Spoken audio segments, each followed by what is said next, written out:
Well, we are live on Facebook once again, and let's get this right because last week I was looking at the automatically generated closed captions and they did not get the intro correct. So let's see if we can make it right this time. I am Mike Scala, and I'm joined by Jay Carter, also known as Timid, the hip hop MC in the chair of BLM Tokyo. I hope that's right because last week it said Mike Stella and Jay Connor and Timbit. So your new name is Timbit, Jay. Yeah, I guess I'm a Connor now. I mean, you do have that Irish background, right? I guess in the name, there's my mother's maiden name is Murphy, so but there could even be some questions about that. They're going through the genealogy and the DNA now, and so that's Mom is into that study, right? Genealogy. Yeah, she does that. She's pretty much nationally recognized in many areas. She's heading up the department for researching enslaved laborers for University of Virginia, because there's a lot of, they use slaves to build some of these universities, and so they're looking to do research into telling their stories, and so she's heading that up, and she's also working with the National African American History Museum that's about to open up this year as well. So yeah, she's deep into that. Nice. Well, we are joined by a special guest this week. We have Raimondo Graziano, who is on Queens Community Board 10 and a Howard Beach resident. What's going on, Raimondo? Doing pretty good. Thank you guys for having me. Really appreciate it. Yeah, for sure. And we mentioned briefly who that was in the background of that was Roosevelt. Yeah, Both Roosevelts. Both. I've got Theodore Roosevelt and Franklin Roosevelt, kind of like a symbol of, I guess, kind of like bipartisanship, which I think is something that we really need to kind of bring back. And, two very strong figures in their respective political parties, Theodore being a Republican, Franklin being a Democrat, just two very strong individuals who kind of embody a different kind of time in American history, two with very strong visions on where they wanted to take the country and its people. So that's why I got them behind me. They're my political idols, I guess I could say. Yeah. I have a feeling Teddy might be a Democrat today. I would say so, definitely. Yeah, he would probably be. I mean, for his time, the ideas that he had were very progressive, and his ideas were kind of put out there, and Franklin kind of took them all the way, which I guess is kind of a statement on how progress works in the country, that it takes time, that it's not going to be all at once. You need incremental kind of reforms, and you need to be kind of measured in how you approach it. So he would probably be a Democrat. Both of the political parties are wildly different from how they were 100 years ago. Right. And Teddy had the Bull Moose Party, which is also called the Progressive Party. I mean, he was actually branding himself a progressive in his day, but the progressives of those days would not be eye to eye probably with the ones today. It's, like you said, things move. So the definitions change. Yeah. So anyway, we saw this ad, I guess, it was an ad that was posted on social media. And the question is, what is the best way to get to Rockaway Beach? Yeah, you posted that up, and I, right before we started is when I finally kind of clicked, but you posted it up and I was immediately like, oh, okay, is that, they're trying to get people to take the bus or whatever. It didn't really click for me until just now when you spelled it out. They had the list of the trains and the bus, and it's like ASS. It's like, it just clicked for me. Yeah, it's not the bus, it's the shuttle. It's the subway. Right. It's saying take the A train to the shuttle. Transfer to the S, which is the shuttle from any A train at Rockaway Boulevard on Saturdays and Sundays, the Labor Day, extra cars in the shuttle on the weekends for beach season. So it's a way to help people get to the beach. But it's the ASS. And there's really no reason why it has to have the S twice, because they're just talking about the A train and the shuttle. Yeah, they're saying extra shuttle service, so I guess SS, but clearly this was done intentionally to grab people's attention. Yeah. So that was my next question was, are they transferring to two shuttles, or it's what was the point of putting the second S? Yeah. No, it's just to get your attention. They are saying that the S service is extended on weekends, so they're saying, I guess, more S, but obviously, ASS is done. But I looked at that as, what is the best way to get to Rockaway Beach? I mean, we always talk about how our transportation system is lacking. Right. Yeah. it's kind of a punchline. Maybe inadvertently, they're telling on themselves. It's, we don't have great ways to get to Rockaway Beach. That's the problem. Right. Now, this was an official poster, right? This wasn't someone that put something together and put it on social media. Yeah, this appears to be an official MTA poster.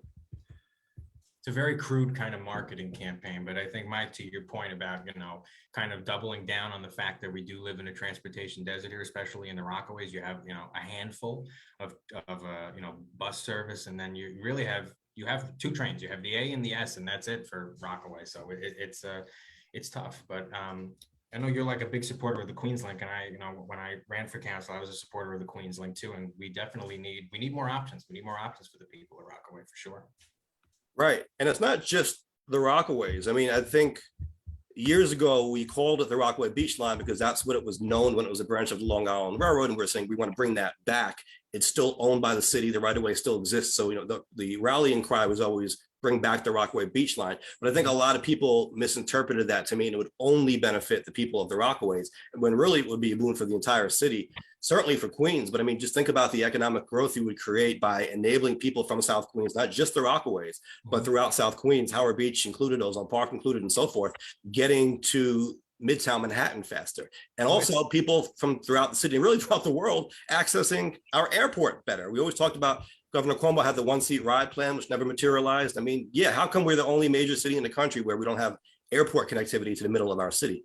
That's a big problem, and it's costing us, I think, billions of dollars every year in revenue.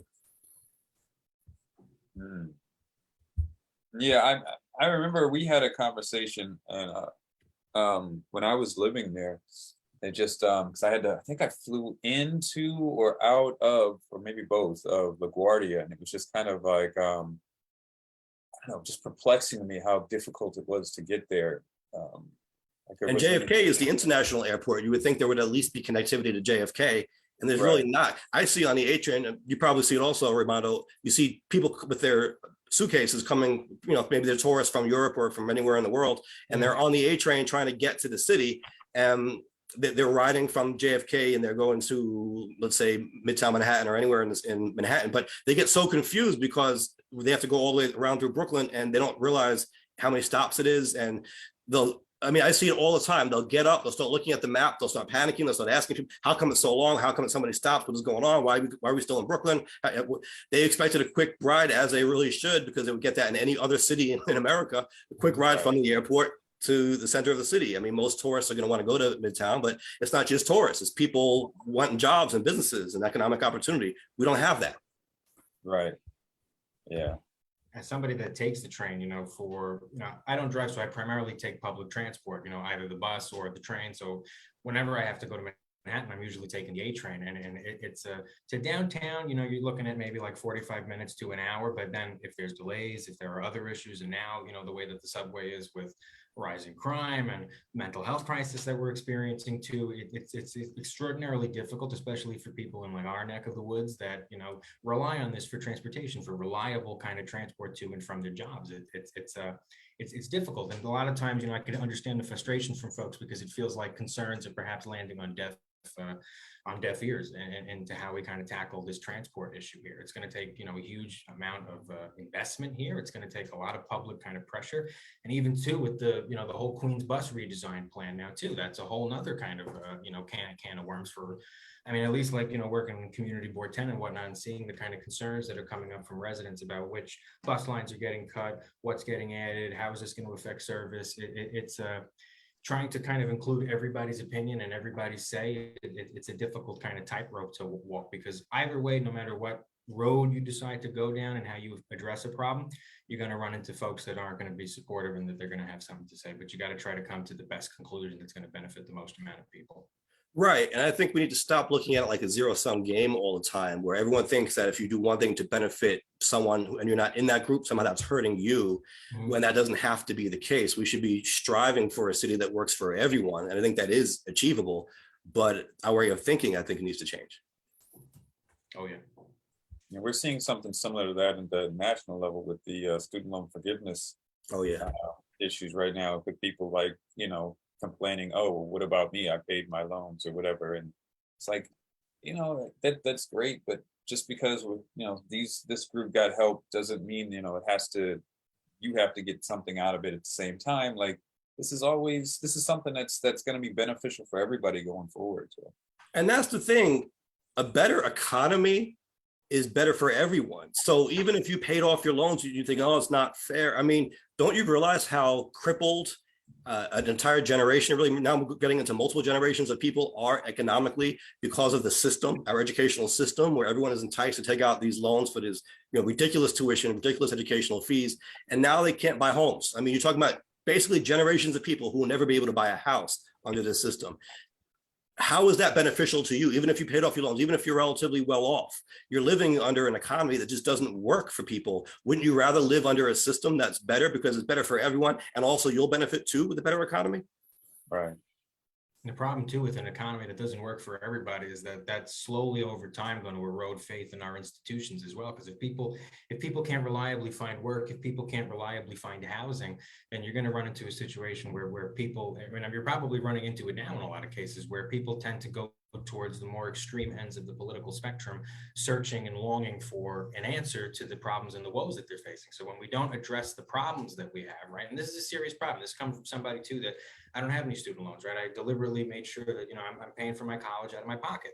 But at the same time, we should be having that mentality of, just because this individual that is going to now have their loans paid off isn't a member of my family, they have nothing to do with me, right? It's the next generation of Americans, and we do have to help them in some way. Now, personally, I think, like, if you wanted to tackle the issue in a more kind of measured way, you could, do targeted student loan forgiveness for certain degrees that get you into certain industry, kind of critical infrastructure industries, STEM, whatever, the humanities, right? And then, for other degrees, and not to knock, theater majors, I at one point wanted to be a theater major, but perhaps, that's a personal kind of choice when someone that's going in for something that's going to be, chips manufacturing, something in the sciences, engineering, trade schools even, right?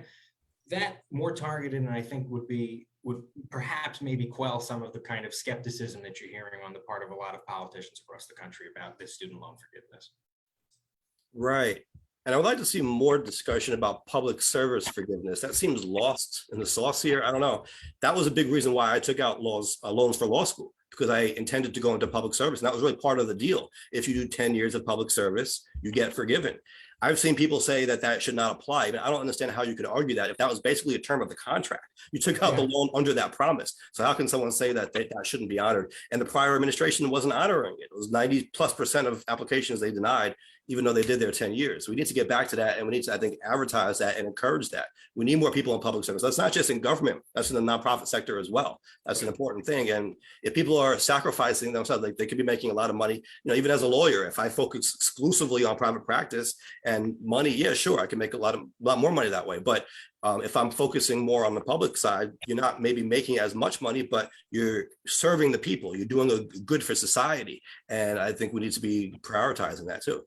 Kind of similar to the Excelsior scholarship, kind of having certain provisions put in there that make it so, you have to work in New York a certain amount of time, you have to live here a certain amount of time. And public service in general, like some sort of national kind of program of public service, I think that would also probably help to kind of mend political divides too. Other countries have it.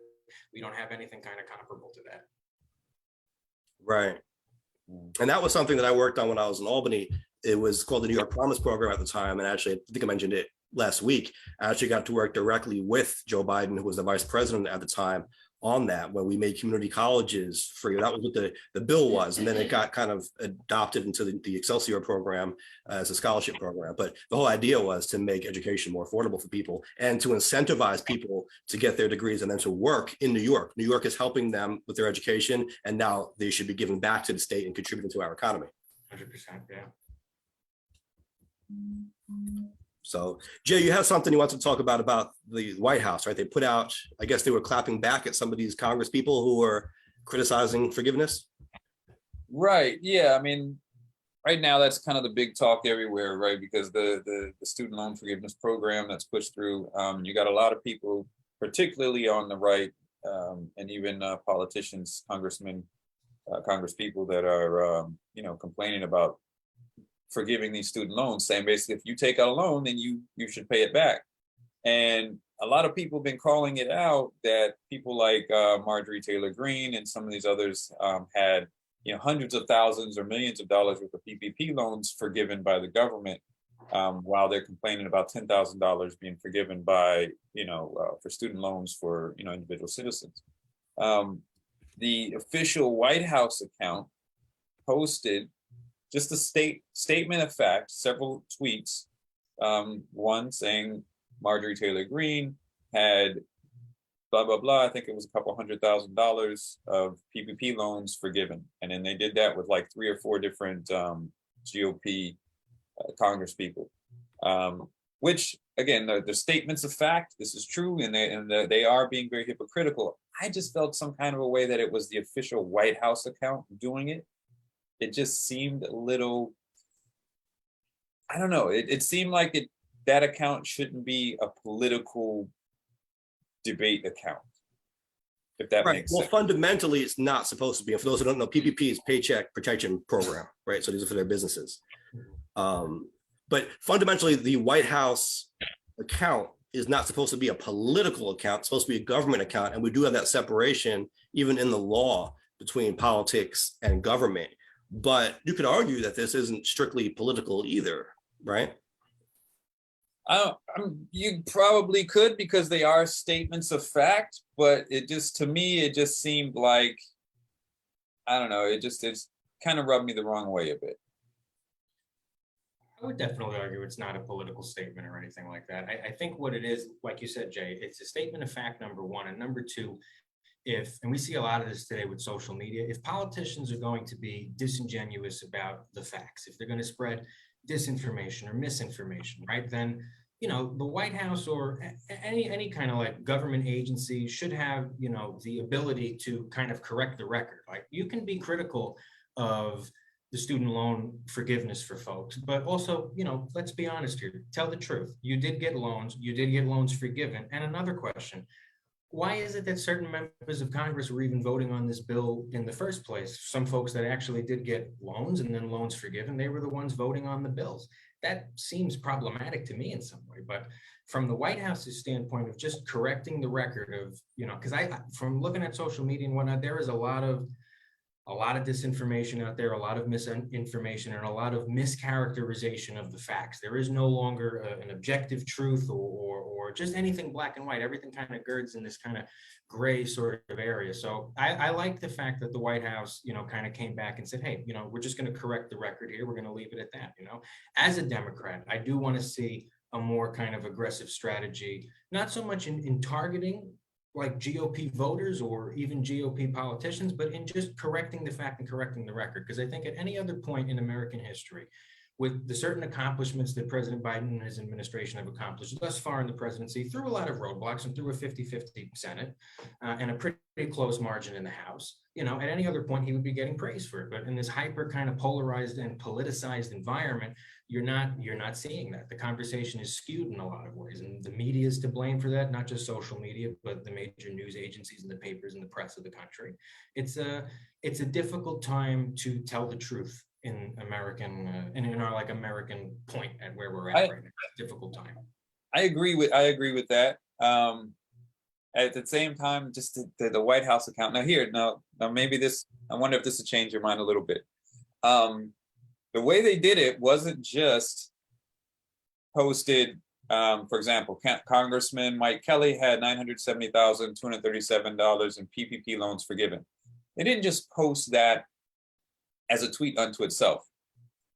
They posted that quoting Mike Kelly's tweet when he posts, asking plumbers and carpenters to pay off loans of Wall Street advisors and lawyers isn't just unfair, it's bad policy. And then they put that tweet in their quote about it. So it's a deliberate clap back against that. Now it is correcting, well, not really correcting, it's just kind of pointing out facts. I get that. It just seems a little, I don't know, it just seems a little bit below the stage. Right, because we think of the White House as a sacred place and kind of like the centerpiece of our government. And so we want them to be above the fray, right? We don't want them engaging in these like dirty political debates. So I get that. And that applies for any political account versus government account, but I think especially because it's the White House, we kind of give it like this like holy approach in our minds. But, at the same time, if you were to think about this in the terms of a debate happening on the floor of government, let's say it happened on the floor of Congress, would it be appropriate to say, hey, you people who are against forgiveness, you members of Congress, my distinguished friend from Ohio, whatever, you're against this, but you benefited from this yourself. Would that be inappropriate? I mean, I think that's something that's relevant to the discussion. I agree there too. It's just, I don't know, it just feels off. Like if it came from Biden's personal Twitter feed or Harris's personal Twitter feed, I wouldn't have any issue with it.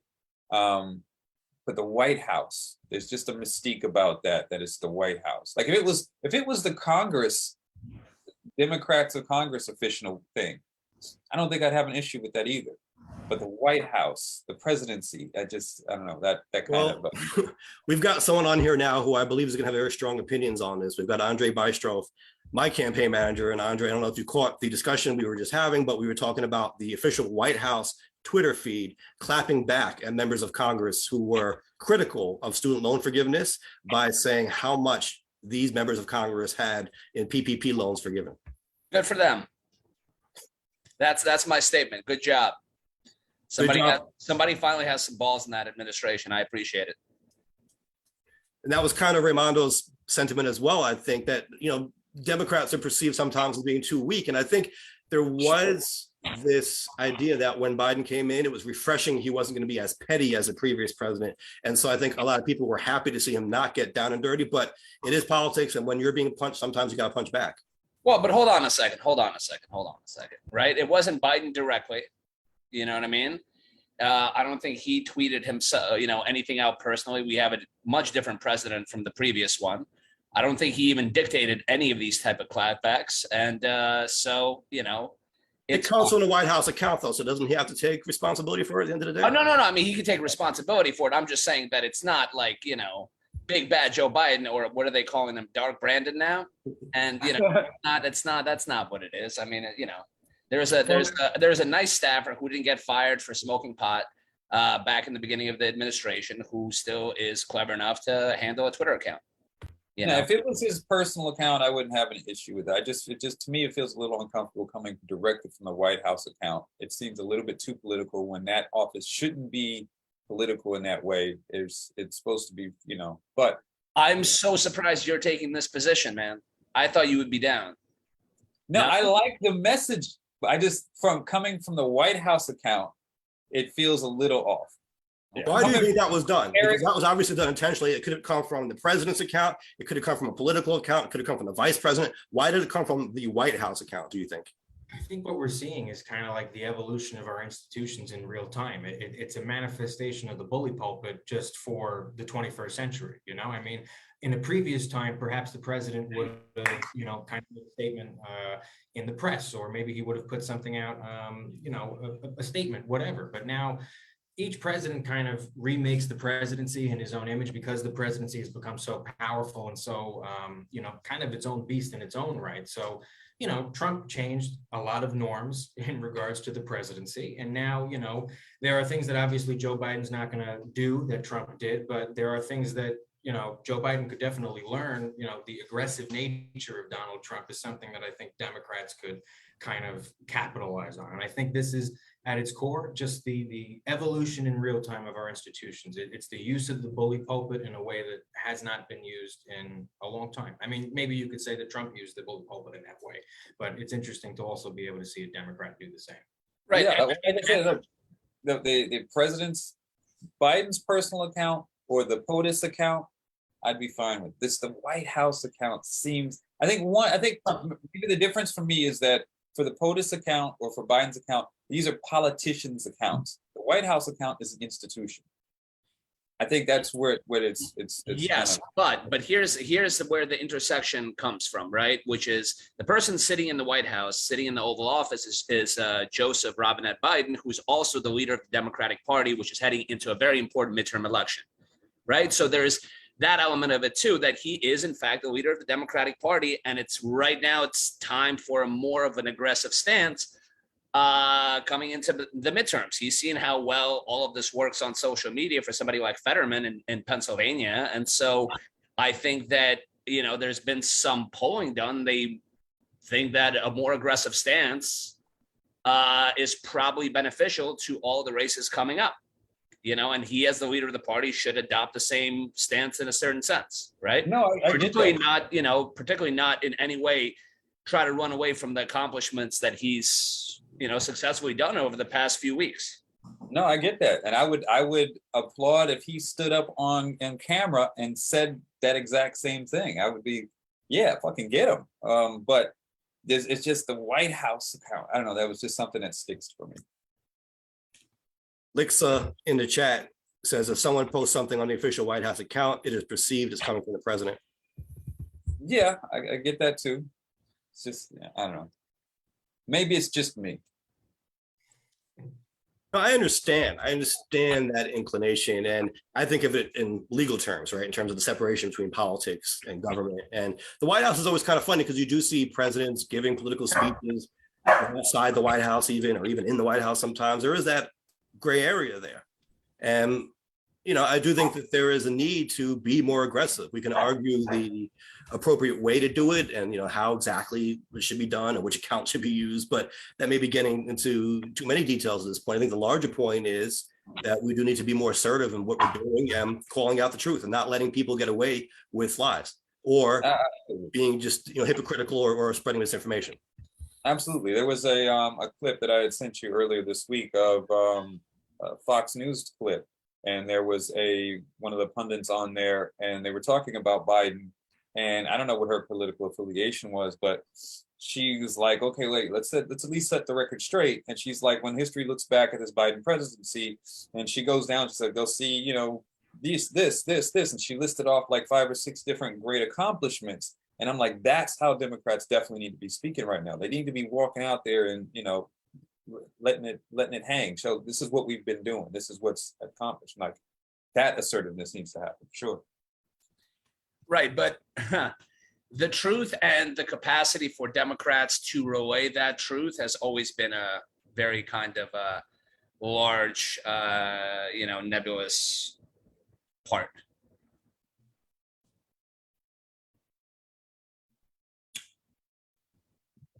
The capacity to convey that truth? You're just saying that the messaging is not strong enough? Or No, so I'm saying that a lot of times reality has been on the side of Democrats, but the opposition has always been able to manage their disinformation campaigns better than we've been able to capably kind of convey anything that we've accomplished, whether, on a small scale or a large scale.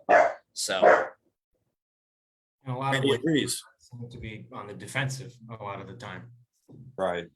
Yeah, but don't you think that a lot of times we put ourselves on the defensive instead of, trying to aggressively convey our own position or, being for something rather than just against it? Or we find ourselves on the defensive because I think sometimes there is a little bit of an arrogance that people are just going to understand what we're doing and know that we're doing the right thing, but not confronting the reality that outside of our bubbles, outside of our own world, there are very strong forces trying to shoot down everything that Democrats are doing. And so even something that we think maybe seems obvious may not be obvious to the general electorate if the messaging is poisoned by consistent attacks from the other side. So I do think that we find ourselves on a defensive because we don't do enough to control the narrative before it controls us. Right, but I also think that over time, it's weird, but there's been a kind of like tremendous distortion of just, I guess, the universe wherein these facts exist, in the sense of, back in the day when Republicans were trying to push for like for example, the privatization of Social Security, there was a very kind of specific policy point that they were trying to accomplish, and they were trying to mire it in certain language that would be, potentially inaccessible for, a general constituency, right? And we fought that with our own facts and, fought to preserve Social Security. Having said that, now, if the argument is between, was there a stolen election by the ghost of Hugo Chavez You know what I mean? Versus us trying to talk about, hey, we're trying to, give 10 grand back to some folks that have outstanding college loans. It's a very weird debate at this point. You know what I mean? Like we're trying to support the various accomplishments that our party has done and, gotten done in the kind of political situation where we find ourselves. But the opposite is just the opposition is now trying to not support any policy positions. They're just basically just talking a lot of very, very peculiar and weird shit. Absolutely. Yeah. Well, speaking of peculiar, I suppose there is a new law in New York State. And Andrey, I don't know if you're aware of this, but as it was sponsored by Senator Addabbo and Assemblywoman Stacey Pfeffer Amato, where they're smoking on podcasts. Say what? Smoking on podcasts. Yeah, right. We've got 2 people smoking on our podcast, so there you go. Thankfully, we're still on Zoom here. But no, but I guess it's kind of related to that in a sense. It's preventing people from buying whipped cream dispensers who are under the age of 21. So they're trying to stop kids from doing these whippets. It's been an issue in our area because you would see these metal cartridges and lots of, like, you would see piles of cartridges behind buildings where people were obviously getting high, and they're afraid obviously that kids are doing this. It's an easy way, I guess, for kids to get high when it's so readily available. But, I mean, is that a real problem these days? Like, I thought that modern kids had so many other ways of getting high that they're not doing this. This seems like a very 90s thing. Well, I can say that recently we have seen large stockpiles of these cartridges. Now, does that mean only kids are doing it? No. I mean, I don't know. I don't personally have data as to how many kids are doing it versus adults, but I do know that the whippets issue has been a problem. Maybe there's an assumption that kids are involved. Maybe they think that because it's just a problem generally, we want to make sure kids aren't doing it, because if kids can buy it in the store, then it's easy for them to do it. I don't think I would necessarily support this, simply because I think that kids that have access to money to buy whipped cream and stuff probably have access to, I don't know, other drugs. And this is a problem for kids that are stealing, you know what I mean, the whipped cream that your mom is using for a pie later on. Raimondo, okay. It just seems peculiar. Okay, Raimondo. Oh, I was just going to say, part of it, I think, is number one, the coloring, the kind of marketing of the cartridges themselves. They're very colorful, they're very bright, high kind of octane sort of lettering. So it seems in a way that they're kind of inadvertently sort of marketed toward kids in that way. And I think the crux of it is that, look, Senator Addabbo and Assemblywoman Stacey Pfeffer Amato, she, both of them, I think, are very much in tune with kind of what kind of the community concerns are, hearing from what constituents are saying. And this was a large issue. I can say from, I walk a lot. I walk a lot. I take the train. I take public transport, and I see it. I've seen a lot of it. And I was wondering what these are. And a lot of people in their complaints, from what I've heard from folks, have thought these were other sorts of drug paraphernalia, whether it's needles or a vial or something to that effect. So it was definitely a community concern. But I think the problem now is, you have a misinterpretation and a misreading of the legislation itself on the part of businesses, and it's a very small bill. It's not a massive sort of omnibus sort of bill that a regular person couldn't read and pore through 1,000 pages or something like that. It's a small bill. Well, let's talk about this, because I think there can be some confusion. As Senator Addabbo put out a statement trying to clarify the confusion, so we'll get to that in a second. But just looking at the language of the bill, I think there may be some ambiguity here in terms of, okay, if you sell a canister, whipped cream canister that already has a cartridge in it, is that covered by the bill? Because he's saying it only applies to the individual cells, so you can buy them individually or in a pack, but just make the refill cartridges. But what if the canister itself already has one in it? Because what's happening is, apparently this is being interpreted as stores cannot sell these not cartridges, but whipped cream canisters to children either. And I've got, look, I keep Ready Whip here. I don't think this just uses it. It says, look. Wait. Why do you have a can of Ready Whip just chilling next to you? No, because I knew we were going to be talking about this. But look, this comes with a canister and it sprays the Ready Whip. Yeah, well, yeah, I actually It kind of doesn't have the refillable cartridge though. I want a little bit of clarity on this as well, because I think I'm entirely unfamiliar with the whipped cream industry as a whole now. I just thought it was just the containers that you put in your mouth, that you got some whipped cream and stuff, you know what I mean, when you're trying not to. Right. So, and because I've been kind of unfamiliar with this myself because I don't make whipped cream. I think this is for people who are like making their own dessert and making the whipped cream. So they put the ingredients in the canister and they use nitrous oxide to whip it. And so to give you that fluffy effect. And obviously, they call that laughing gas that people can get high off of that, but it's the cartridges. So I don't think that these cartridges last that long, which is why they need the refills. So, but getting back to the bill. So the bill language reads, the term whipped cream charger shall mean a steel cylinder or cartridge filled with nitrous oxide that is used as a whipping agent in a whipped cream dispenser. And then it says no person, corporation, partnership, limited liability company, firm, or any other business entity doing business within the state shall sell or offer for sale a whipped cream charger to any person under the age of 21. So it seems simple, but I think the question remains, if you're selling a whipped cream canister that has one already in it, is that covered by the law? Senator Addabbo is saying that wasn't his intention. His intention was only for the individual cartridges, not for the entire canister.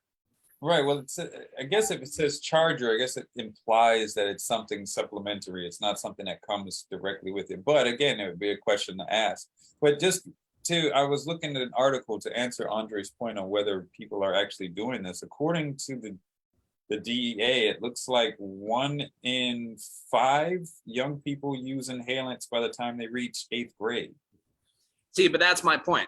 See, that's exactly my point, right? So it's literally, I think it's not children of this age specifically buying. Although, to be fair, I have no idea how much money kids carry around these days. I just remember, I didn't have money at this juncture in my life to go out willy-nilly and buy whipped cream. So,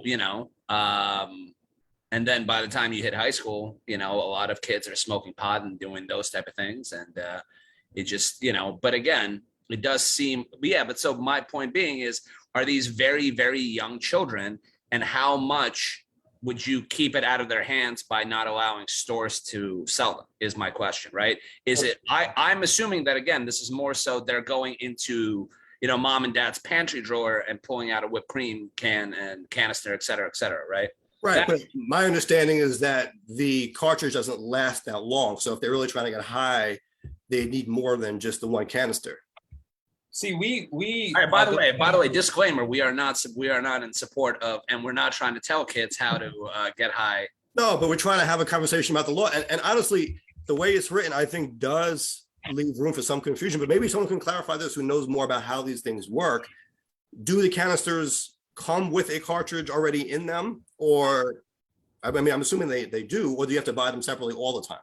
I don't believe so. I don't believe that if you go and buy like a thing of Ready Whip or whatever, if you go and use the whole thing, shake it up, you would hear the canister. I don't think I don't think there is these kind of cartridges within the bottles, which would be. And you can't switch that out. The one that you've got there, you can't. No, so this one doesn't work that way. That's what I'm saying. This is just a can of Ready Whip. You use it, it's done. There's no replaceable cartridge on here. But the ones that have the replaceable cartridges, when you're buying them, do they have one already preloaded? Because that could seem to bring it under the scope of this law, because then you are selling a whipped cream charger. The law doesn't specify it's separate. It just says you can't sell any device that's filled with nitrous oxide that acts as a whipping agent. But if the canister already has that in there, it would seem to be covered by this law.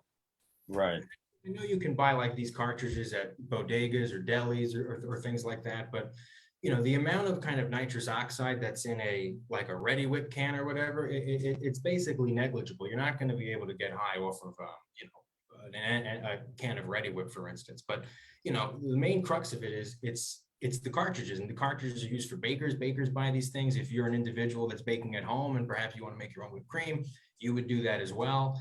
But I think there's a very big and I've seen some news articles about it. There is a huge misinterpretation of the law. The law is not telling small stores or places that sell whipped cream not to sell whipped cream canisters. I'm pretty sure they're probably put out further statements. I would imagine, just kind of highlighting anything from like legal counsel if they go that route, just kind of highlighting like, hey, this is the scope of the bill. This is what we're doing, and we're not telling people you cannot buy whipped cream canisters if you're under the age of 21. They might Right. if you amend the bill though and put out a Right, pass a new law. According to this insider article about it, it's saying that it's illegal for New Yorkers under the age of 21 to purchase a can of whipped cream. Well, that was the confusion. That was the confusion. It Yeah. doesn't, if you read the law, it doesn't say you can't buy a can of whipped cream, but Right. you can have this particular device that's used to whip the cream. So the question is, does that canister have it in there or not? Right. Whoever that reporter was should obviously do their research and check it out, because that's a dereliction of duty on the part of the journalist to report what the bill actually says and what the facts are, because at that point you're just kind of stirring controversy, and you see so Right. much in the media with everything.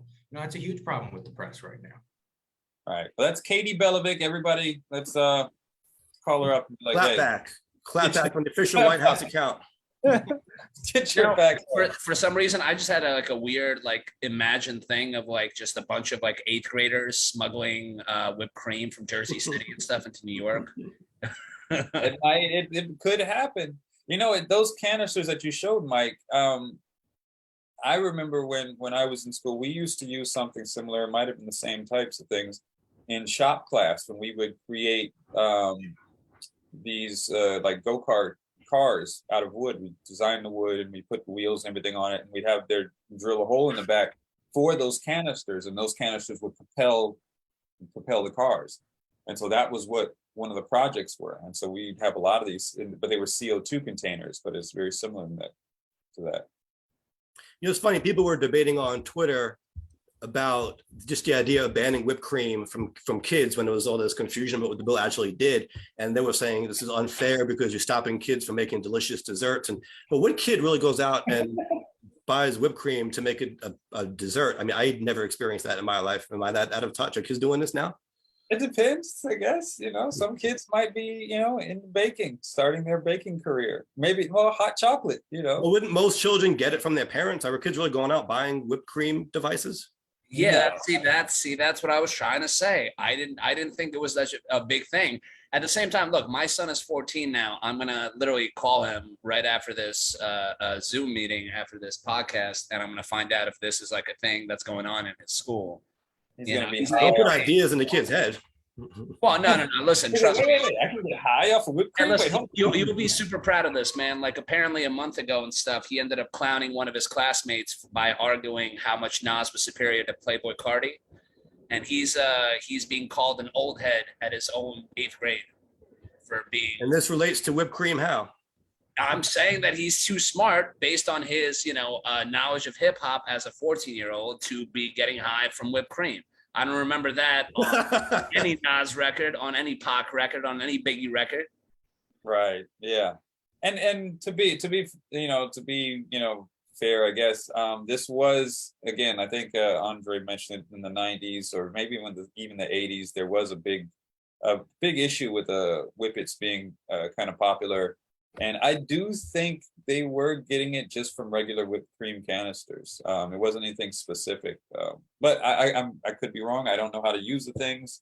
That sounds familiar to me too. Yeah, I Okay, even remember okay, in an old Cheech and Chong movie and stuff of Right. John getting high in the Yes, 70s and stuff off 70s. some whippets.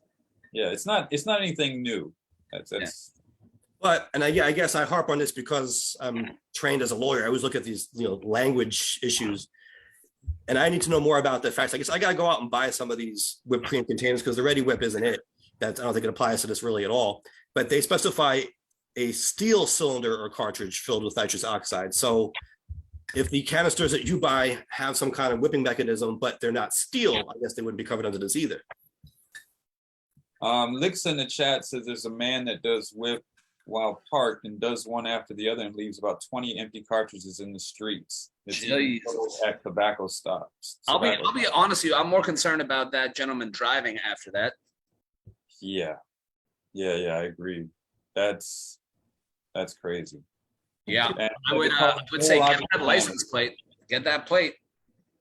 Yeah. So Keep driving? it's not like they need to be a little bit more clear He's parked. in the law and how it's written. Perhaps. I do have a certain amount of ignorance on this because this is the only kind of canister I'm familiar with, and it doesn't have the rechargeable cartridges. I would need to go out, I guess, and buy the whipped cream canisters that they're talking about and see how they come. Do they come with these metal cartridges already in them or not? I'm not sure. Right. Yeah. But, you know, now when a 14-year-old wants to get his vodka, he also has to show his ID for his whipped cream. So, you know. I think it's a sad kind of more of like a broader point about just how prevalent drug use is in the country right now, not just for, you know, older individuals, but also for the youth of the country. It's and, you know, we're kind of moving in a path towards legalization in certain regards, towards marijuana, and there's conversations about psychedelics and other things like that. But we also got to be, you know, very careful about so open to our society to kind of like move in that direction of, you know, more drug use, right? More things for people to be dependent on, more things for people to, if they're depressed, if they're suffering from mental illnesses, you know, to kind of rely on these sorts of, you know, these sorts of substances. There's more studies that need to be done. There's more that needs to be done to keep drugs out of the hands of children. That's for sure. To be fair though, Raimondo, while I'm not, you know, necessarily advocating for this, you know, national platforms that have gone to legalization of a lot of very, very difficult and very hard drugs and stuff have actually seen a decline in drug use rather than an increase, right? No, that's 100% true. I mean, you have the Portugal case, right, where they legalized, decriminalized all drugs, and you did see a slight increase in drug use, right? But No, at first, but it's been a steep decline.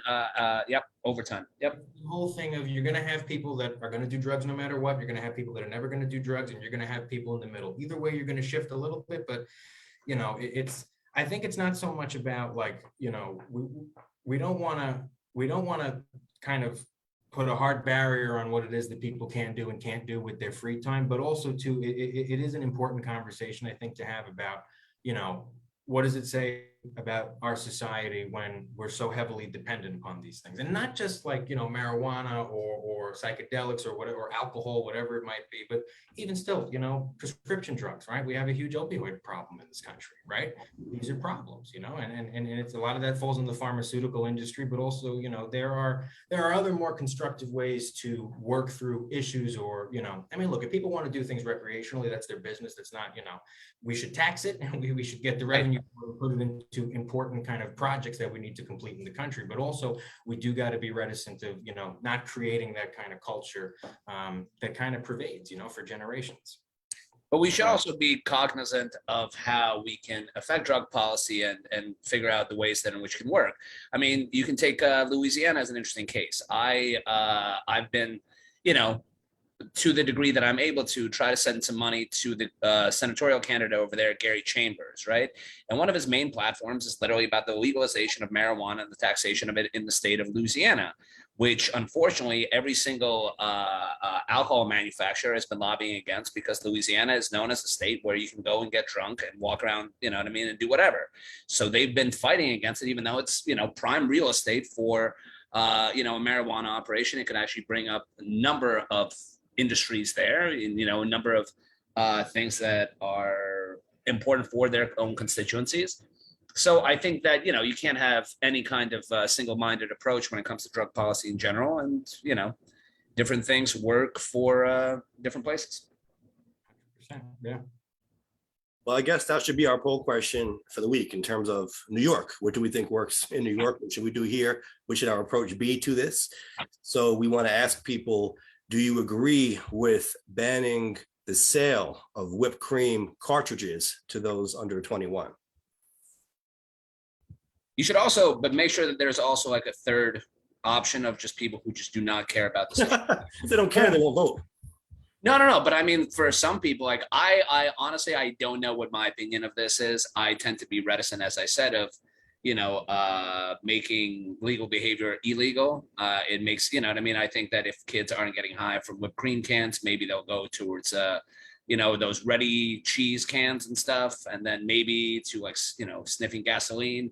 And at what point do you just ban anything that you can get high from? You know what I mean? So it's, That's an interesting point philosophically too. I mean, are we too quick to move towards banning things that do have useful, lawful purposes? I mean, there are people who want to use whipped cream for the right reasons. And I mean, there are some people, I guess, who would argue that we shouldn't even be doing that. It's not good for you, but you know what I mean? There are people who might want to make a cake. And why do we want to stop kids from, are we presuming that they're almost guilty until proven innocent by doing this. Yeah, I mean, look, there's definitely some 14-year-old that's going out on a first date that wants to make a chocolate sundae for their girl. You know what I mean? Yeah, well, let's be clear. It's not banning. It's you know, you can't buy it if you're under 21. That's so what I we can- said. Banning to the sale of to minors, to people under 21. Yeah, but they can still get it. It's still out there and available for sale. Maybe 21 is a little high because after 18, if you're a legal adult, you should be able to buy whipped cream. Also, imagine telling like a soldier in from deployment and stuff like, listen, buddy, I need like 3 more years and I can give you some whipped cream. Yeah. The 21 might seem a little bit high. 18 might be better, and it sounds like there might need to be some clarity in the law in regards to the points that Mike brought up as far as does that cover things that come with it or not? Yeah, I'm still trying to get clarity. Maybe after this, I'll go to the store and check it out. Unless someone in the chat can tell us. When you go and you buy these whipped cream canisters, do they have these steel metal cartridges in them already? Or do you always have to buy them separately? And is this something that is just, I guess you can just buy them in, I thought they'd have to be in specialty shops. I didn't imagine, but Lixa said they're at some of the bodegas or something, or someone said they're at the bodegas. So. Also, would the bill prevent you from just getting it on Amazon? Right. Probably not. Absolutely. Well, it does say any entity doing business in the state, so it is written. That's what I mean, right? So theoretically, but at the same time, right? Like, let's say like some kid has an app and their mom's debit card and shit. And right. Would it stop them from getting a case of, Ready Whip on Amazon? Right. James in the chat says they sell reusable whipped cream cans. I think you pour heavy cream or milk or whatever in it. Then you put the cartridge into the nozzle and you press the nozzle and get the whipped cream out. So that kind of sounds like they're always sold separately. I mean, I think that's really the distinction. If they're always sold separately, you don't need to amend the bill really in any way, because the bill clearly only applies to those cartridges that produce the nitrous oxide. But if you're selling the canisters with those cartridges or one cartridge already in it, then you do have cause for concern here. Right. And if it's just the cartridge that they're talking about, then, buying the Ready Whip like you have there, Mike, is still open to anyone. So. Right. This doesn't have a steel cylindrical can. This is plastic over here, so this wouldn't apply. Yeah, I think, so it should be fine then. I think at the end, it's a mischaracterization of the bill. It's a misunderstanding on the part of regular folks that are kind of just, that might not be interested in the whole like legal aspect of it or the political aspect. They read a headline, they read a paragraph, a blurb, and they come to, a particular conclusion. And at the end of the day, people are going to find, it's the problem with any good intentioned piece of legislation. People are going to find loopholes, and then, as those loopholes arise, you try to kind of patch those up and fix those. That's going to be the problem with any kind of, I guess, well-intentioned piece of legislation. Yeah. So. Right. Not to flex, but people could also just hire me to write the bills because I look out for these things in the beginning. There we go. That's what it is right there. That's a new blog, Mike. You should just create a new blog of you correcting bills that are written from, messed up. Finding the loopholes before someone else does. Get the loopholes in the right hands and close them up. So there was one other point. I think are we coming up on time here? Yeah, we got a few minutes. Yeah. There was one article that came out this week that the federal government is going to end its free at-home COVID-19 test program this week. And they are citing lack of funding. They're blaming Congress for failing to provide additional funds, which provides up to 16 free tests per household. And so it's going to be September 2nd is when they're shutting down the program. So a lot of people are definitely unhappy with this. And others are like, again, you're sending money overseas, but you can't fund, these test kits while we're in the middle of this pandemic. Any thoughts? It's a matter of priorities. How are we prioritizing our federal spending? A lot of people have been saying for a long time that the budget we allocate towards military uses is way blown out of proportion, and we're not focusing enough on domestic issues. I mean, even Tupac had that line. They have money for wars, but can't feed the poor. So this has been a discussion we've been having for a very long time in this country. And I think it's another iteration of that. At the same time, do we need to rely on the federal government at this point for home COVID kits? I'm not sure. It seems, if I'm not mistaken, that the cases are on the rise. I mean, we're still in the midst of a pandemic, as much as people want to pretend that we're not. I think we shouldn't be cutting measures so that we can, see our way to a more positive end to this. I know people are tired. They've got a little bit of pandemic fatigue, and then now we've got monkeypox on the rise, and we've got all this and that. And people are just like, you know what, to heck with all of it. But half measures is only going to keep us in more of a stationary position. But to what extent should the states play a role? Can they cover the bill on this? I don't know. But this is not just a state issue; it's a federal issue. I can understand why there'd be a program providing these kits, or make sure that they're more readily available for people. I don't know what the situation is in the States. How easy is it to find a test kit? I never had a problem finding a test kit. In fact, I know someone who's got a whole closet full, and they always offer me one whenever I go there. I think like since the beginning of the pandemic, we've definitely created a more robust testing infrastructure. So, I mean, at this point, I guess the mood in the country is a lot of people are, trying to kind of move past COVID. I mean, look, if you've gotten your 2 shots, if you've gotten your booster, if you've gotten the 4th shot as it's offered to folks, there are ways to protect yourself. You could still mask up.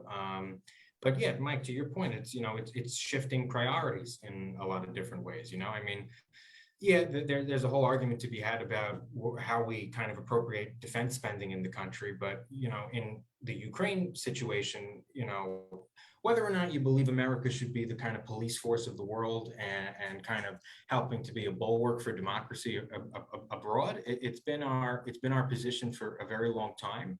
And the other countries that would, let's say, kind of fill a vacuum of American leadership, Russia, China, kind of more regional powers, because we're moving away from a unipolar world towards more of a multipolar world, where there are a lot of different bad faith actors and countries out there that, don't have the interests of either their people in mind or don't have the interests of democracy in mind. And I think it's a unique responsibility on the shoulder of America to protect fledgling democracies, to provide them arms if they need them for their collective defense. And I think, you look at the European Union kind of moving towards more of a sort of federalized system, or they're attempting to with the ideas of a European sort of army. I think they would be a great kind of ally that could help to lessen the burden that America has on protecting democracies abroad. Because if it's not going to be us, I'm not sure who would fill that void besides Europe becoming a more kind of cohesive federalized sort of state, So at this point, as much as I think there are ways in which we could trim the fat in our defense budget, this is a unique American responsibility that I don't want to interrupt you, but I don't know, man. I think you're being a little highfalutin and a bit silly. Us having the defense budget that is equal to the next 13 countries over, and then saying that we're doing it because we are somehow trying to protect burgeoning democracies. Where Ukraine, in terms of the kind of minimal support that we're providing them in the face of Russia, we didn't provide any support for Georgians or for Chechens. In terms of us doing anything for the fine folks that we should actually be going after, which are the Russians, the Chinese, Saudi Arabians, the Turks, and in any way supporting the fledgling democracy that exists there. I mean, the amount of kind of underwhelming support that we give supposedly to places around the world, while also selling a ton of weapons to Saudi Arabia and stuff. I think that, in regards to our defense budget, yeah, our priorities are a little bit messed up. None of that works. What I was talking about in terms of should the federal budget be taking care of the COVID tests, I mean, you can do it in a number of different ways, right? You can also mandate that private insurance companies use this as part of their preventative healthcare measure, and that they have to provide all of the folks that are insured through those companies free COVID tests. You can do it that way. You can increase Medicaid to 100,000 for any individual or 250,000 for per household. But then you can have everybody covered under those conditions and provide the necessary preventative care, which are these COVID tests, for free in a continual basis. Just for the sake of full disclosure, Andrey was born in the former Soviet Union, so is passionate when it comes to these issues, especially when it comes to that part of the world. Definitely, and I take the point, and it's a fair point too. I mean, no, but I'm just saying, like, right, like in terms of the amount of weapons we're actually sending Ukraine and stuff, we're not doing everything we can. We haven't even put any specific sanctions on Putin himself. In relation to, I was specifically trying to just think of the word because I've been, talking about this issue for a very long time, but specifically Kurdistan, right? A burgeoning democracy we should be supporting. 100%. If you're actually talking about building nations. It's also the United States' kind of like responsibility, or at least in their kind of framework of what is in the best national interest. At the end of the day, yeah, there are kind of hypocritical kind of policy points that kind of contradict each other. But at the same time, it's from the United States is kind of either from a national perspective or whoever the president is or whatever whoever's in Congress. It's them making the determination that what we're doing, the path that we're going on, is supposedly in the national interest. And there's no doubt that a lot of the defense spending is contractors, it's a lot of lobbyists, it's a lot of consulting, there's a lot of corruption that goes and it's really just weapons that we need to sell in order to foster free trade through the world, right? The way that we influence other nations is by selling them arms. The only thing that we export these days are fruit, culture, and weapons. That's it. Drugs. Well, we import a lot more drugs than we export. Right. I mean, in terms of you're talking about pharmaceutical drugs? I mean, yes, we develop, but in terms of manufacturing and actually distributing them around the world and stuff, you know what I mean? Then you have to go into like copyright policies for a lot of these drugs and how they're sold internationally and manufactured internationally, et cetera, et cetera, et cetera. So in the context of this and providing this aid and providing aid to other worlds and cutting back programs like these COVID tests, and you look at cases like right now in Jackson, Mississippi, they've just issued a warning that the people are not going to be able to have reliable running water, and because of their water system, something's happening over there right now in the United States of America. Should we be sending this money when we have these cases? We know Floyd was messed up with water and whatnot.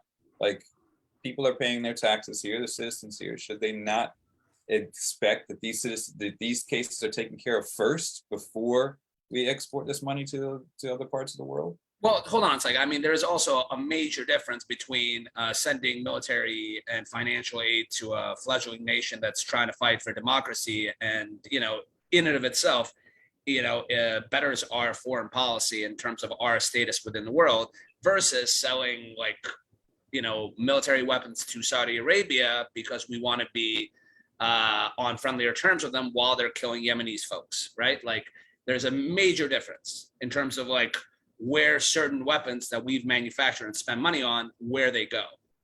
Well, what does the everyday citizen care in regards to that if they can't drink water from their tap or take a shower, or their babies are getting poisoned from the water? Right, but I mean, most people can have two different thoughts at the same time. They can think, I'm thirsty, and I also don't want the rise of fascism in Eastern Europe, right? Right, and that's an important point, because earlier we talked about not thinking of everything as a zero-sum game. So it's not always that if you do this, that means this other thing can't happen. I mean, we could do two things at once. It's just a matter of priority. But if we're going to be critical of people for saying that student loans should not be forgiven because somehow that's going to hurt them, I mean, I think we need to have that same mindset, keep the same energy when talking about this, and say maybe those are both worthy goals. Maybe we should be giving money to people for COVID tests and everything like that domestically, while also spending appropriately overseas. I mean, it doesn't mean that one thing means you can't do the other at all. Right. The major balancing act, I mean, like, to the point of our military spending, right? We have over 150 bases in Europe. Do we need that many? We have 10 carrier strike groups. Do we need that many? These are serious questions that, hey, can we reappropriate this money towards things that could be perhaps better served here? That's a serious question, while also trying to kind of meet our obligations to, whoever it is that our allies are at any given time. Right. It's a very massive issue for sure. So it looks like Mike is reading into something. I can see the focus and the concentration on his face. No, I wasn't reading, I was just thinking about all these things and I guess federalism, the role of the federal government versus the states. I mean, obviously, when you're talking about sending aid to the Ukraine, that's going to be in the province of the federal government, but there is more the states could be doing to address COVID and address, disease. And you mentioned water in Mississippi. Obviously, you want help from the federal government, but these are also very local issues. And I think they warrant a different response depending on the severity of the problem, what the particular issue is. Right, but I think that in all of these cases, there are roles for the federal, the state, and municipal governments to do things. I even talked about this. I don't know if this would necessarily be better done through the state or municipally, but at the same time here, even in this state and stuff, you can basically just figure out ways to nationalize all private property held by foreign oligarchs in Russia, particularly those on no-fly lists. And literally just take them back in, sell them on the free market, and take them in as tax money. That would be a very bold step there, yeah, for sure. Brandy either loves that idea or hates that idea. No, she digs it. She's a pro-Ukraine dog. Okay. Just for the record. Well, I think now we're at our end point here, so we should be wrapping up. Any closing thoughts? We'd like to give the last word to the guests, so we'll go to Raimondo. But before that, does anyone have any closing thoughts on this or anything we discussed today? Really happy to be here. Happy to discuss with everybody. I thought this was a really nice discussion, and I'm an avid listener of the podcast. So just thank you for having me on. I really do appreciate it. We had a great time. Thank you. We're going to give you the bottom line in a second. So if you have any but before we do that, Andre or Jay, you have any closing thoughts? No, I'm good. I'm very good. How about Franny there? Yeah, I think the dog said everything on my behalf. All right. So I'm going to kick it back to Raimondo. Raimondo Graziano, thank you for joining us. What is the bottom line? Anything you want to leave our listeners with? Bottom line would probably be try to listen to both sides of any argument and make your own conclusions and search for the truth in any way you can. I like that. Well said. Thank you for joining us. Thank you everyone for tuning in. Of course, you can catch us on YouTube, Nuance with Jay Carter and Mike Scala. The video replays are available there and in audio form wherever podcasts are available, Spotify, Apple Podcasts, so on and so forth. Thank you all. We'll catch you all next time.